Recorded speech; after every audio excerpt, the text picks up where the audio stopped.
నేనప్పటినుంచి చూస్తున్నాను. బాధలో ఉన్నారు కదా అని మాట్లాడకుండా ఉంటే మీ ఇష్టం వచ్చినట్టు మీరు మాట్లాడుతున్నారు.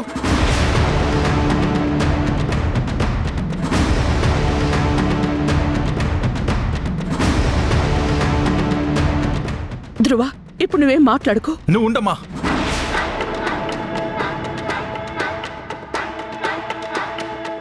ఎవరమ్మాయికిరాలు?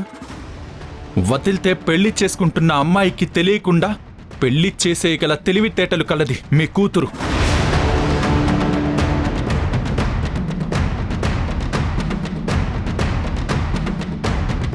పోనీ మీరే అనుకుంటున్నట్టు మేమంతా చెడ్డవాళ్ళమే అనుకుందాం. కూతురు ఇంటికి రాకుండా వేరే వాళ్ళ ఇంట్లో కూర్చున్నప్పుడు మీరేం చేశారు?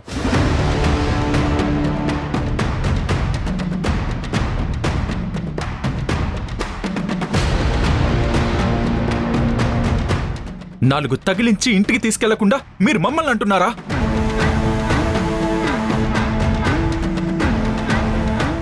మొన్నటికి మొన్న పిచ్చి పట్టిందాల్లాగా ఇల్లంతా బీభత్సం చేసింది. మీరు కనీసం తన్ని కంట్రోల్ కూడా చేయలేకపోయారు.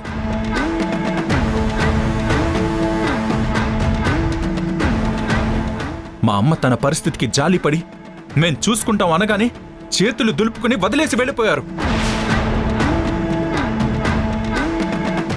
కనీసం అప్పుడన్నా 2 తగిలించి మీ ఇంటికి తీసుకుని వెళ్లాల్సింది. బాధ్యత కల ఏ తండ్రి ఆడపిల్లని పరాయి మగాడి ఇంట్లో వదిలేసి వెళ్ళడు.